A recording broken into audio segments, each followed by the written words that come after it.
also representatives and also from the industry. My name is Victor Castillo. I'm the director for the Center for International Trade Development here at the college. And I'm also with my colleague Greg Newhouse, we're called also deputy sector navigators, huh? From the community college system. And this is to kind of help and promote several sectors in our region.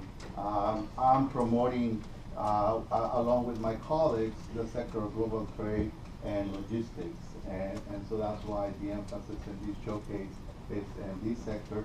But also along with Greg, we're promoting also the transportation industry, the transportation sector. And we think that those two sectors are very important, they're very linked. I hope that we'll have a very good, feedback in terms of, we'll have the presentations by each one of, our panel speakers. And then, if you have any questions, please feel free to, to ask. We can go back and forth. I would like to see if we can have a very rich kind of experience and dialogue and trying to answer most of your questions. Generally, the objective of these type of sessions is to address, the careers in these sectors. We're very, very interested in this case addressing, what it takes, what type of technical skills, what type of soft skills you need for engage and develop a career like in the international logistics and transportation sector, or also like in the case of Greg and the automotive, industry.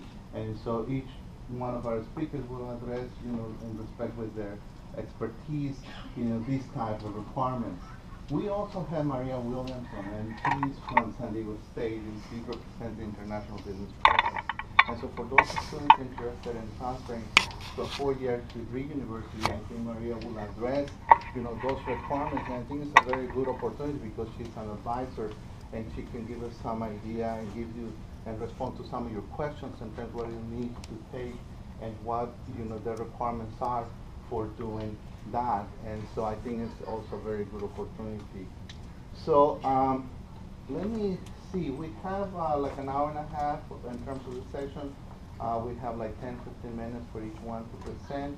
I wanted to say a little bit about each one because I think it's great to have them here and have a little bit of their background in terms of their experience and also in terms of what the companies they represent, which I think is a very good session, and I'm very glad for the turnout and for helping the student services department. I'm sorry, to help to put together this showcase. But just to give you, even before that, I think I'd like to just to give you some background in terms of what these sectors represent in our region, and just to kind of set up the floor and the potential that exists here in our border region and between San Diego and Tijuana, and in general in terms of the industry. But just to give you an idea in terms of the latest statistic that I have is from 2013.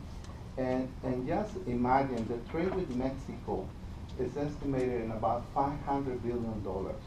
So that's a huge, market in terms of the size of, the trade that happens between, Mexico and the United States. So the Mexico is a huge, larger partner in terms of trade with the U.S. Just to be a little bit more specific, in terms of the transportation industry, the Mexico auto industry, it represents about $80 billion. So it is huge. It is an incredible amount of activity that is happening in terms just of that industry. We are so close, and Mexico provides almost about 20% of all the cars sold in the U.S. are manufactured in Mexico. So can you imagine all this activity in terms of the industry, in terms of the connections and that exist between both countries and what is happening here in our region. Another statistics in terms of why logistics why trade is important in our border region. You know that all the manufacturing is happening in Baja and northern Mexico and also Mexico, but especially in the border region and with California. That market represents about $11 billion. So careers in these industries and these sectors are really critical and are very important for our region, and the different jobs and opportunities that exist are really incredible. It's just a matter to put it in the context and see what is that you need to prepare yourself to be engaged in these industries and be part of these activities that already are here taking place now, and I think that it's very important to mention. Yes, in our border region we have industries, dynamic industries, not only the automotive industry, but we also have aerospace, we have the medical industry, we have plastics, we have electronics. There's a lot of going on that is taking place, in our border region, and experts like Mirna and Michelle and Alan, they deal constantly and daily with the companies that do these type of activities, and that they are engaged in these type of examples and with the businesses that are taking place here and every day pretty much, because the potential of what it is happening here in our border region. So with that, I'd like to I think I have I'd like to go with the order of the agenda that was given and introduce just a little bit, but I think that each one of the panelists will introduce themselves and tell us a little bit more about their companies and what they provide, and also in terms of their experiences. I think that would be very valuable. But the first speaker that we have is Alan Vigil. And Alan is with Grupo Logistics, and Grupo Logistics has been in the industry for about 25 years. And he and his company is very well engaged, and I know with a lot of the trade with Mexico. And Alan and I have been in different panels also presenting to other students in terms of careers and opportunities. And he and I participate in some also other committees in terms of promoting trade and trade activities for San Diego. So I better let Alan explain you a little bit more about what his company does, and also I know that he, and I especially invite Alan because I know that he has a lot of background in terms of, and interest in terms of helping the students and talking about careers and career opportunities and what it takes in terms of the logistics industry. Okay, Alan? Thank you. Thank you for the invite. It's a pleasure to be here. I think you have a great program here, and what we're going to talk about with international business, international logistics, and automotive is exactly what our company is focused on. Our company is based in Mexico City, but we have 14 offices throughout Mexico and the United States. I'm the director of business development. My territory is all the United States. I work with companies that want to do business in Mexico. So what I do is I design the process of exporting from the United States to Mexico or importing into Mexico if we bypass the United States. Our company is unique in that we're not only a logistics company, we have freight forwarding warehouses on the border in Otay, Calexico, Laredo, but also we're a Mexican custom broker. So we control the import process into Mexico. So we're on the other side, we're in Tijuana, Mexicali, and Laredo. We're in Mexico City, we're in the ports of Veracruz, Lázaro Cárdenas, and Manzanillo, and we're in the airports of Tijuana, Toluca, and Mexico City. So all the modes of transportation that you can manage, we manage. We also have a sourcing company. So our clients look for us to source products either in Mexico for the United States or in the United States for Mexico. So I'm in charge of the sourcing, so actually working with manufacturers to source products for each country. So we're vertical as far as not only moving the products, but also sourcing and buying the products. Our industry, we cover retail, all the Costco, there's 35 Costcos in Mexico. We manage all their exports to fill those locations in Mexico. AutoZone Mexico has 400 locations. We manage all the exports for AutoZone Mexico also. So that's aftermarket auto parts. We're also in OEM auto parts, managing exports to feed the production lines of the automotive plants in Mexico. As Victor said, automotive is one of the key industries in Mexico, as well as aeronautics. We do other, in this area, we manage all the raw materials for Tecate beer. So that's all the malt, all the yeast, all the aluminum to make the cans. And then at the end, we manage the transportation of the Heineken beer and Tecate beer out of the plant. Bimbo Bakeries in Tijuana. We bring the flour into to Bimbo in Tijuana, as well as the syrup for Coca-Cola in Tijuana also. So my job is a range of products, a range of companies. For manufacturing in Mexicali, we manage 12 maquiladoras. We manage as in the whole process, just-in-time process to the plants. And it's just a range of products. You never get bored. We're working on e-commerce for Mexico to be a service provider for Amazon and other clients that want to sell on the internet.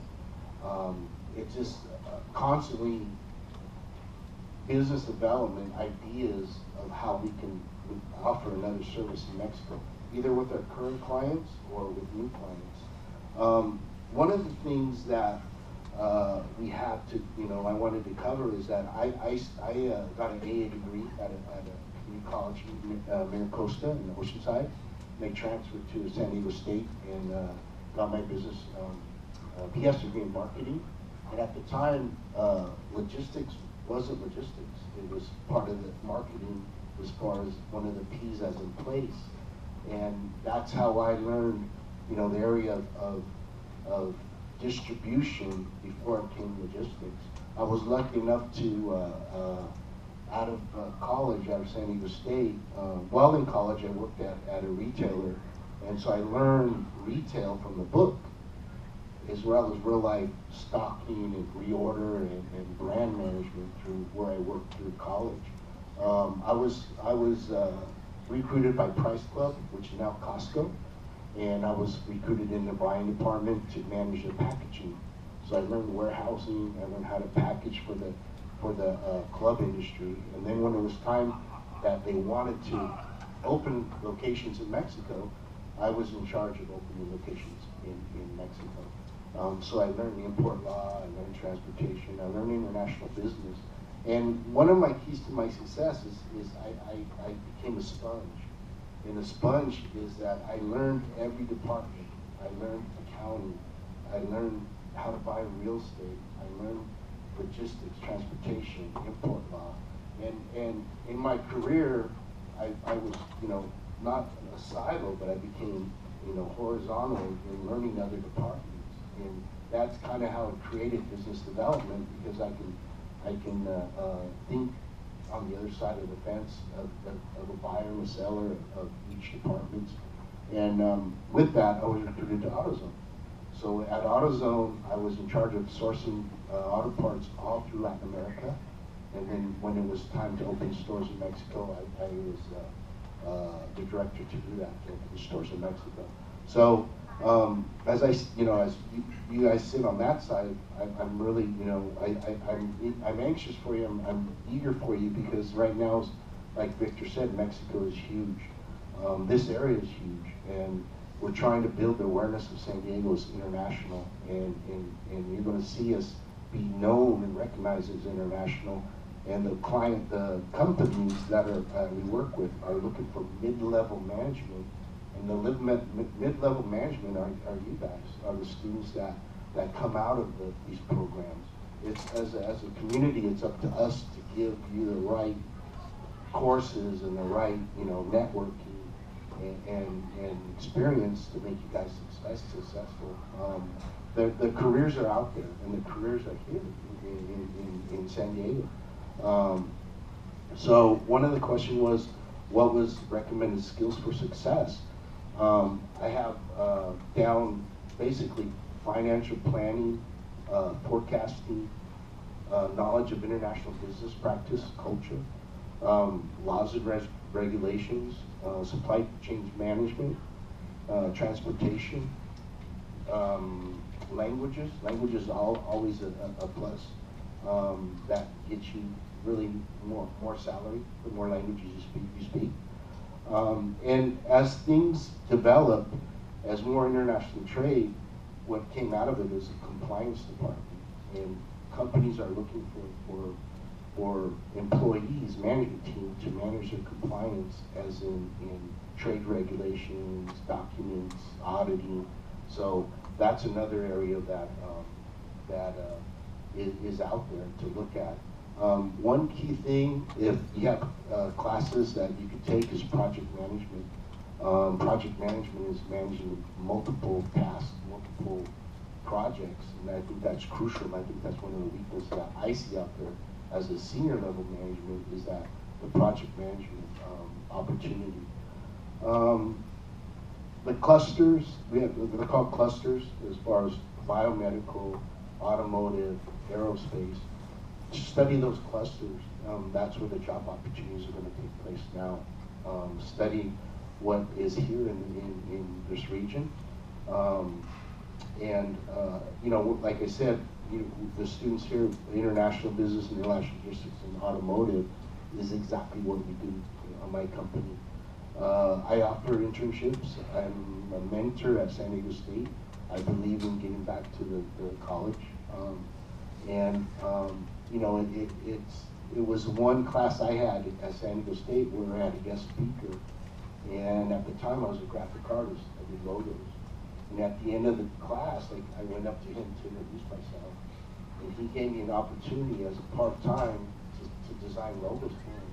Well, that person that spoke at our class actually gave me the contact to my Price Club, and I started my career just by that. So networking is huge. Right now you have an advantage of LinkedIn, you have an advantage of the internet, internships, but as we meet today, we'll always know each other. And there's companies that always ask, you know, like, hey, we're looking to hire a student that knows Spanish, English, and Mandarin.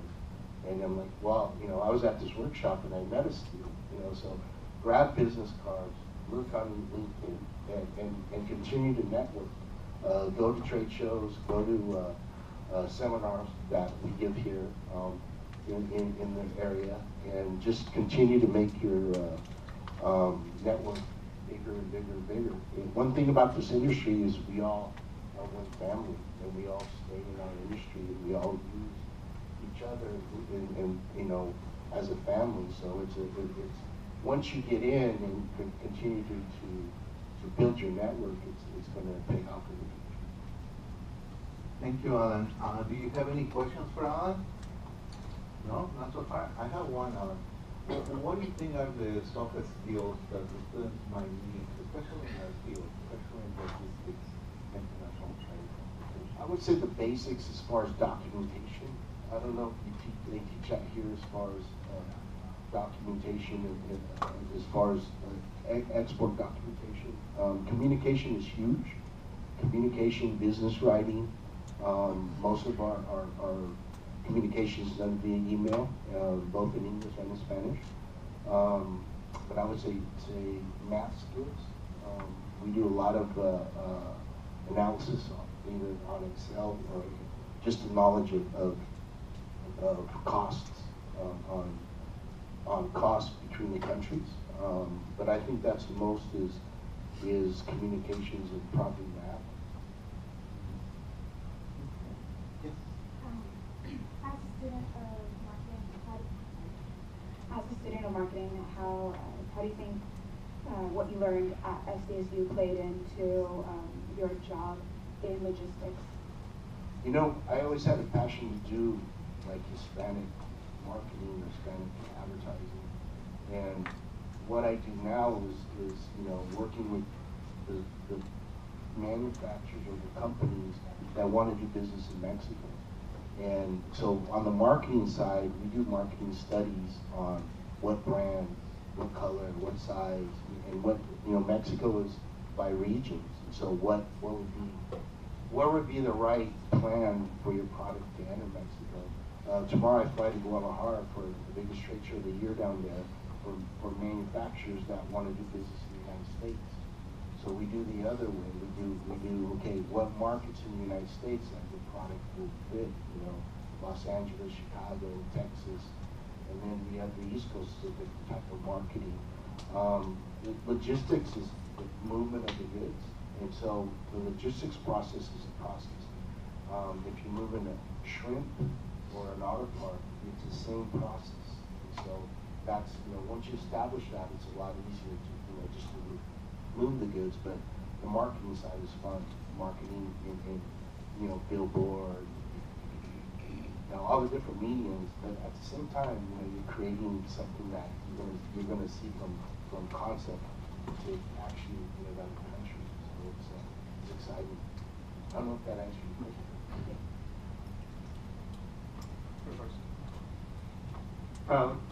My question is that does your company also cover reverse logistics?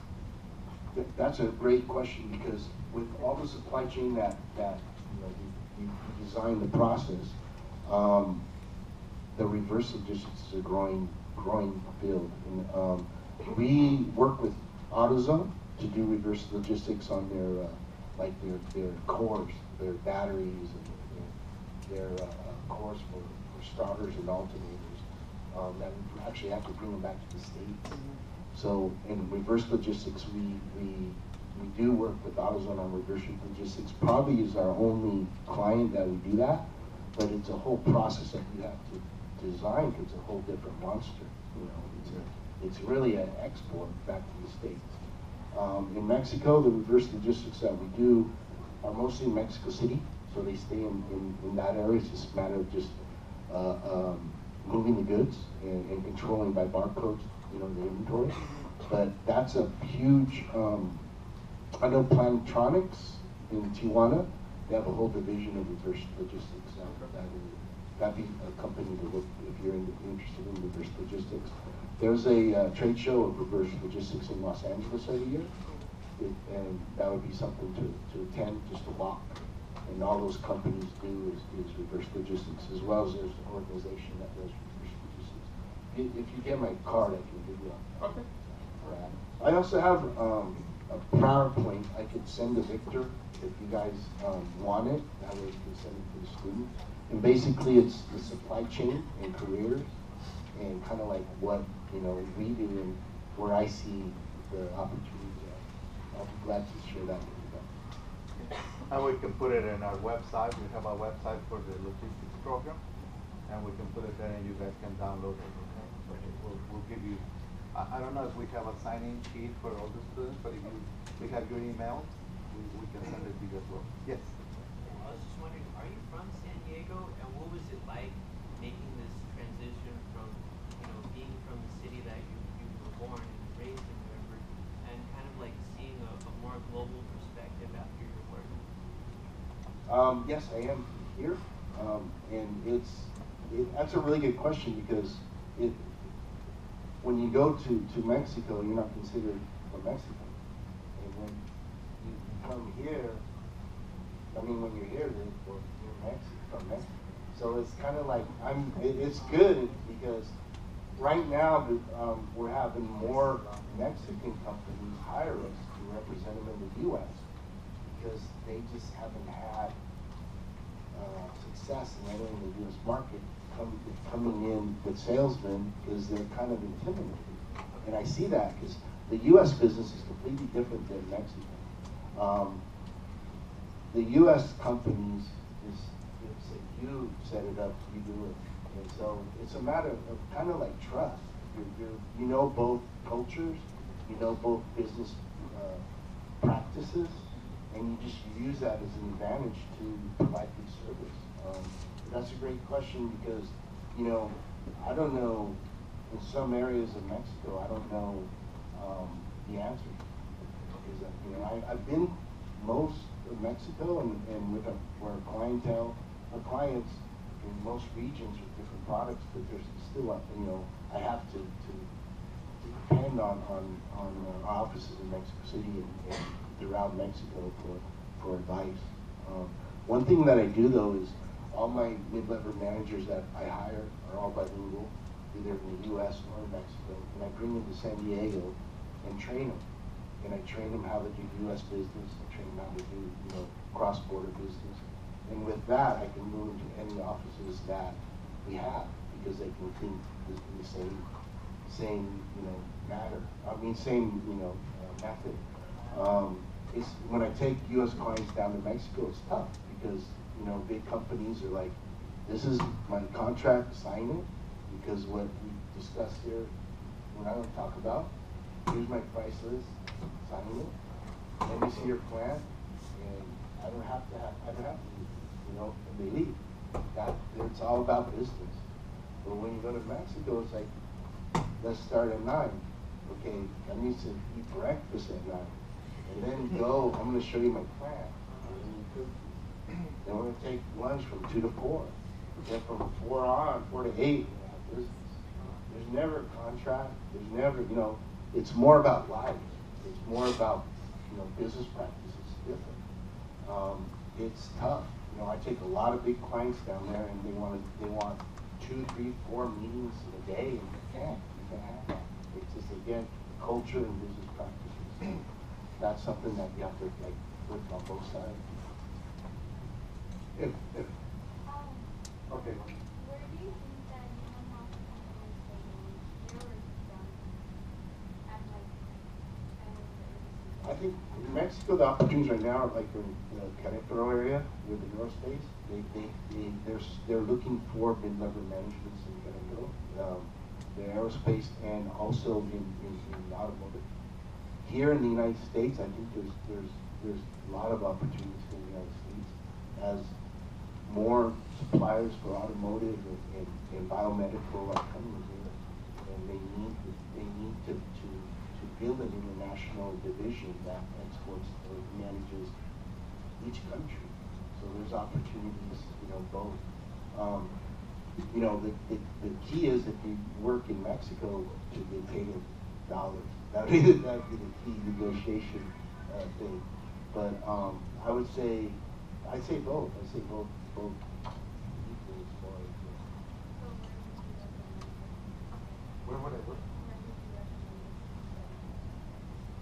Well, I guess I would go to Mexico just to have that on your resume.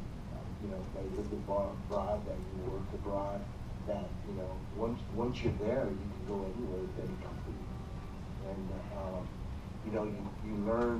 Once you're in country, you learn so much that you can't from the U.S. I would try it broad first.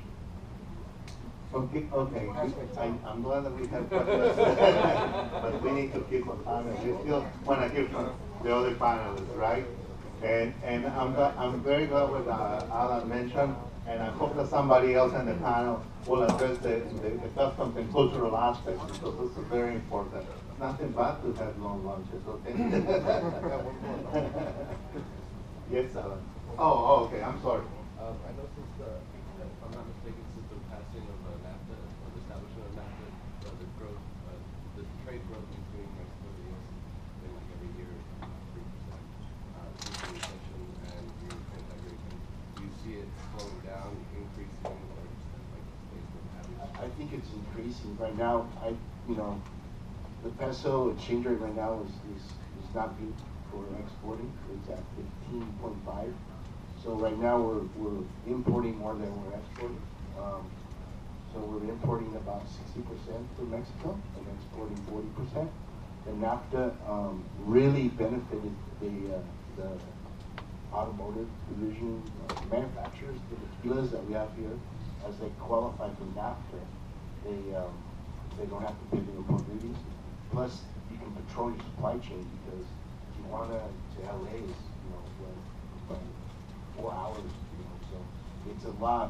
It's more benefit to have your supply chain, in North America versus bringing it all the way over from overseas. You saw that with the strikes at Long Beach in LA, how it affected the retailers. I think, you went to the stores and they were like 40% out of stock. So I see NAFTA as it's going to continue to increase, but also beyond NAFTA, looking farther south, looking the South American, Central American countries, and be the next stage. Thank you, Alan, and I just want to thank you for your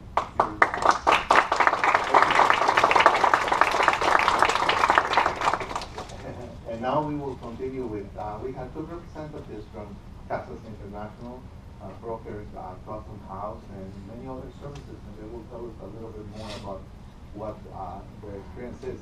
But Casas is a very, and I'm very glad that Mirna and Michelle are here, because Casas has been in the business since like 1984, around in the early 80s. But one of the characteristics, and we know a lot of the custom brokers in the area. I mean, yes, COI, San Diego, and Creo County.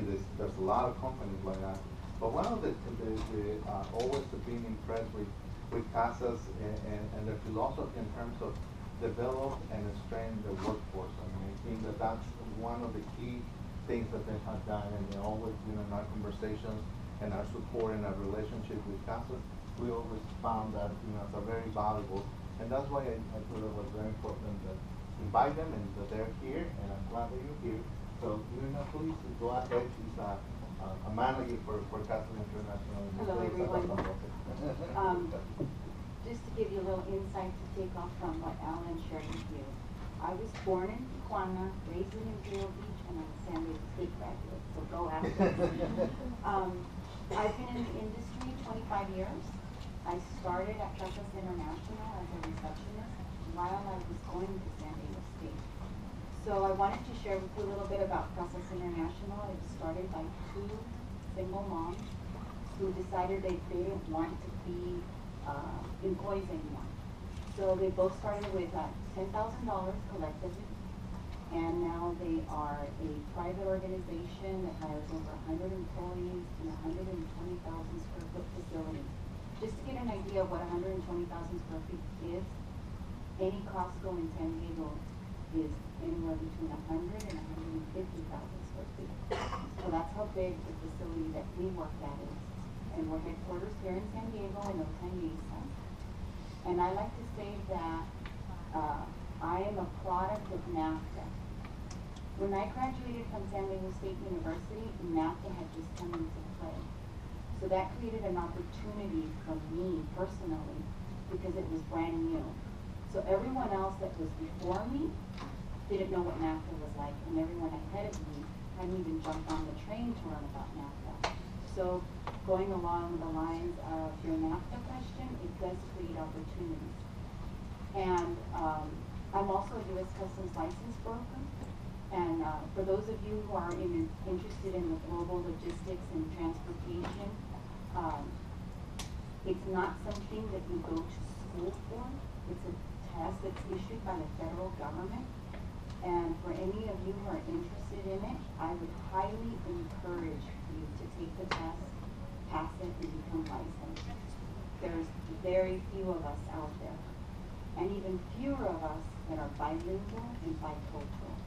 You already live in San Diego. You have the best of both worlds if you take advantage of them. If you learn how to read and write in English and in Spanish and know a little bit about the history of Mexico, pertaining from what Alan shared, if you do know about the history of Mexico, you're more easily accepted because you're not from Mexico, but you're Mexican, per se. And knowing a little about who you're going to be interacting with culturally, that's probably one of the biggest challenges that we face, being able to turn on the American business way and the Mexican business way. In America, we do business in 2 hours. In Mexico, it takes 2 weeks. And everything's done on a handshake, over dinners, lunches, and it takes hours. And it's a kind of like, they say the language of romance is Latin and Spanish.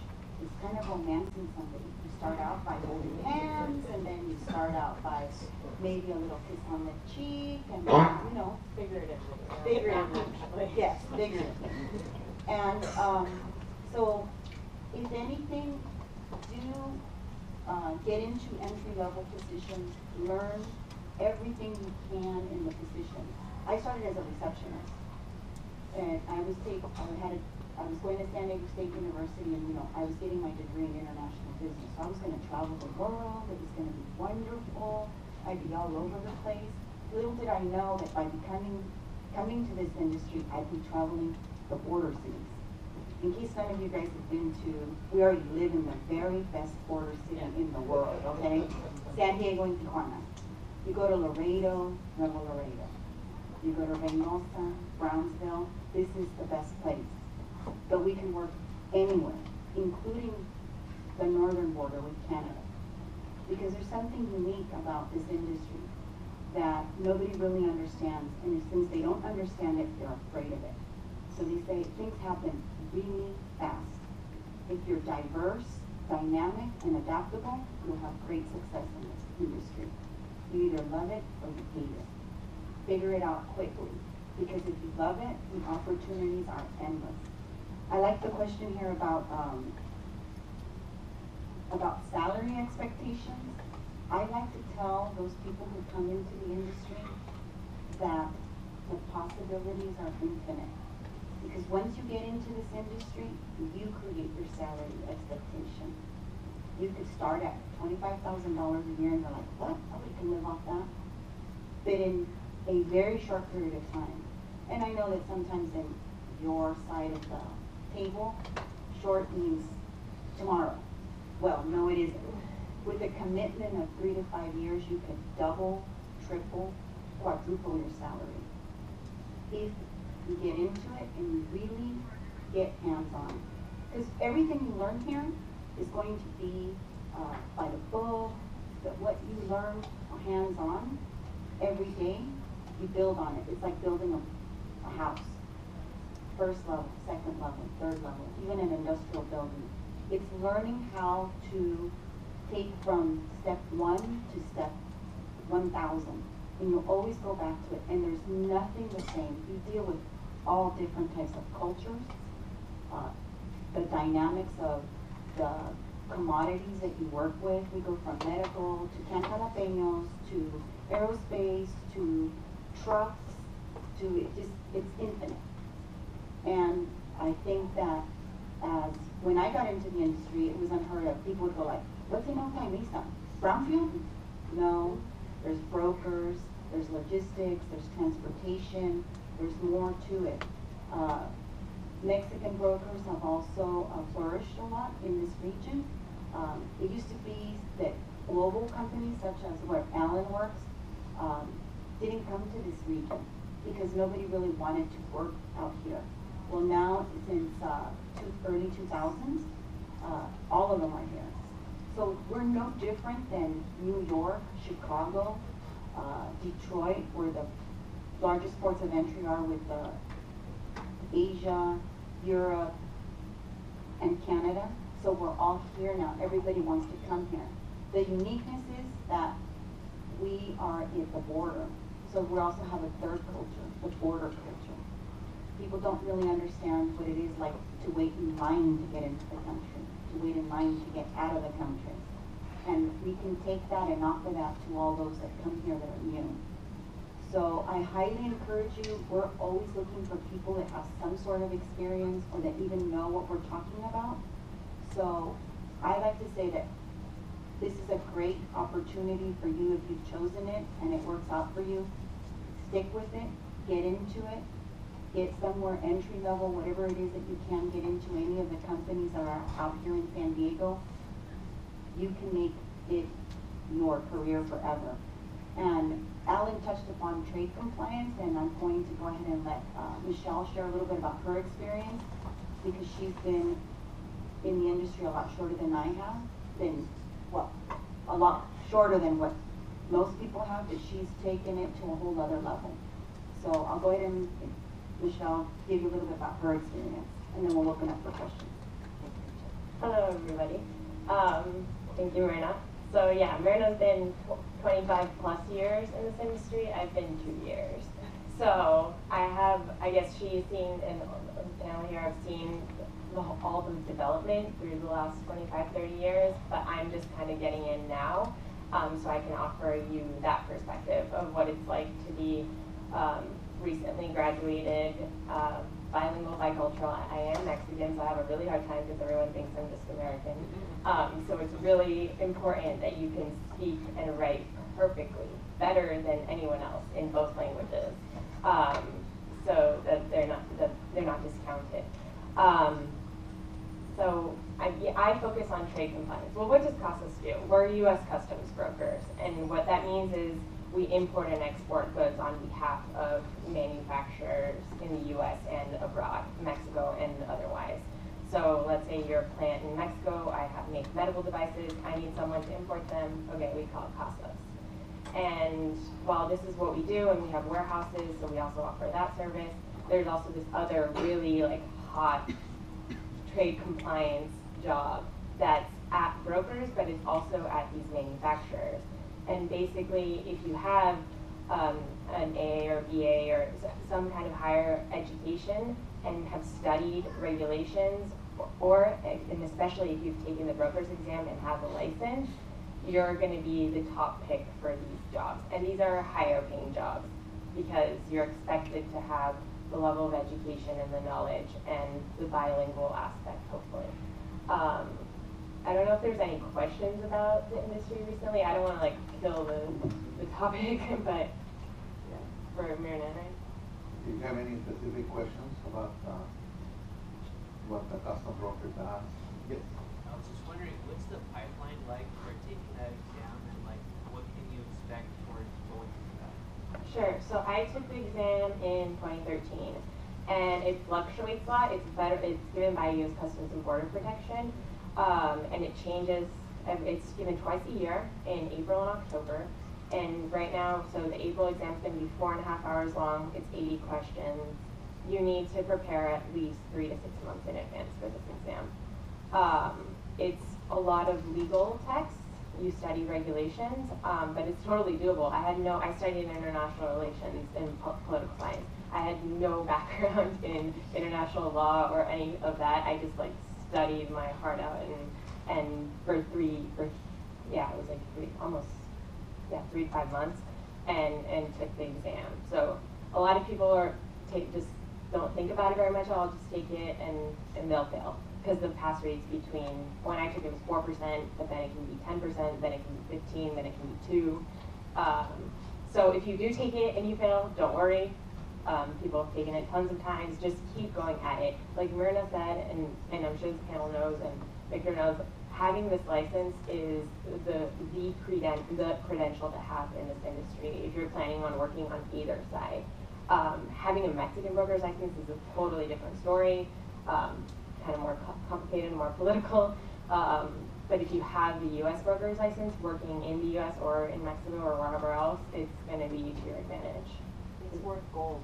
Yeah. And let me just add to Michelle's comment.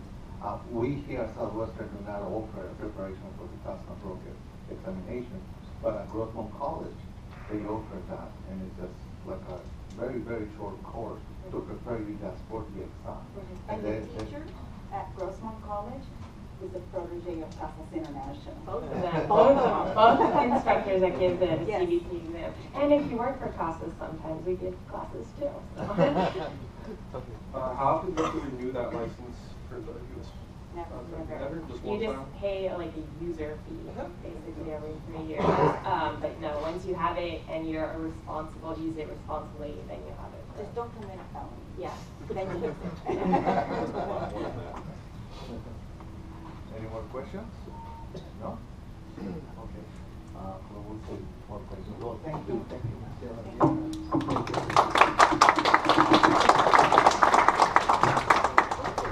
Well, our next presenter in the order that I have here is Maria Williamson.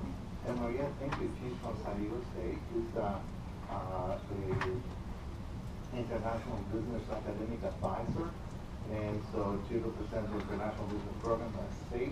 And so we just come here into the perspective of what it takes for those students that also want to continue their education and transfer to a four-year university, and what are the requirements and how is your experience. And I know I saw some of your background that you were either directing or coordinating an Italian program. Is that true? Yes. Well, tell us about it. Good morning, everybody. My name is Maria Williamson, and the academic advisor for the International Business Program at San Diego State University. And I feel really privileged to be here today because I'm hoping to get a preview of the students that I'm going to be welcoming, hopefully soon at San Diego State. I'm usually the person who, welcomes you to the program, gives you an orientation, and works with the students all the way till you graduate. So I've seen a lot of you, and I'm just always thrilled to receive students from Southwestern College. You guys have this unique opportunity to have these courses that are already pre-approved in preparation for our major, and your college is one of the colleges that prepares students the most. So when you guys apply for our international business program, I'm actually happy to say that you come with pretty much all the preparation for the major into our major seamlessly, which is really, really nice. So a little bit of a background about the major itself. I don't want to take up too much time about it, but about with this description. But the international business at San Diego State has, first off, we rank number 10 in the nation, and we're very proud of it. And the reason why we rank so high, we like to think, is that we offer a business program that is unique in the sense that it focuses in 3 different areas. The first one is in preparing you to be business people. The second one is to make students very proficient at a language. And the third one is to prepare the students on the cultural aspects of countries where that language is spoken. So if you heard what the guest has said so far, the most important things that they think will help you in this field will be being bilingual, and this is one, of course, is one of the things that we emphasize in our major. Then they tell you what's the other important thing other than being a business person with certainly business acumen, being ready to network, and knowing the regulations and advocate for yourself and all those good skills. But you can't go very far if you don't pay attention to the culture and those communication and cross-cultural skills. We in our major, we will help you achieve those by teaching you, through taking courses in regional cultural studies. So for example, if you want to have an emphasis in Spanish in North America and work with Mexico, we will ask you to take some regional cultural studies about, the history of Mexico, how the society works in Mexico, or all kinds of, you may take some anthropology courses or other courses that will build kind of your cultural knowledge about the place. Then what do? We send you, we make you go and study abroad for at least 1 semester. Better if 2. So you stay away for 1 full year. To answer the question that the student was asking before, would you recommend studying abroad or studying here? I would say do both. Come to San Diego State, and then we'll send you away for a year and get the best of both worlds, right? So, so we ask our students to go to foreign countries where the language of their emphasis is spoken and study business in that target language. What does that make you? It makes you, first off, a lot more marketable and looks really good on your resume. But it also makes you an expert. It makes you somebody who can function and be proficient in that country, because you will be sitting side by side, you know, with local students, and you will be one of them. And you will be learning that, you know, if you are in a Latin American country, you need to be a lot more flexible when you go to school. Strikes may happen, your transcript may not show up, your professor may be late, you know, the intercultural communication and, you know, the directness or non-directness of people, you know, can be an issue or can be a challenge. So what we do with our students is really we prepare them for the business world by sending them to study abroad and become proficient and functional in that country. Then, on top of it, towards the end, what we do is we make you go for an internship. And I cannot stress enough how important it is to do this internship and to have the attitude that, you know, that they have been they've been talking about it so far. You want to be that, you know, that person who is interning at the desk, you know, at the front desk. You want to be starting as an intern somewhere. And I'm glad that I'm sitting right here next to you, because one of our students, we were talking this morning, and one of our students is being hired, you know, by his company, and she started as an intern. So what we've noticed, it's a nice trend that we're noticing in the last years that the economy has been picking up, is that our students who are, you know, can advocate for themselves and find their way and network and apply for those internships and have kind of the, you know, a little bit of humility also, you know, in starting, you know, from an entry level as an intern while you study, and then, you know, you get credit from us, and then, you know, you kind of bloom into this position. And we've seen a nice trend of our students who are actually getting hired more and more. So their internship turns into an actual job, and this is the reason why we recommend students to do it as a very last thing before graduating.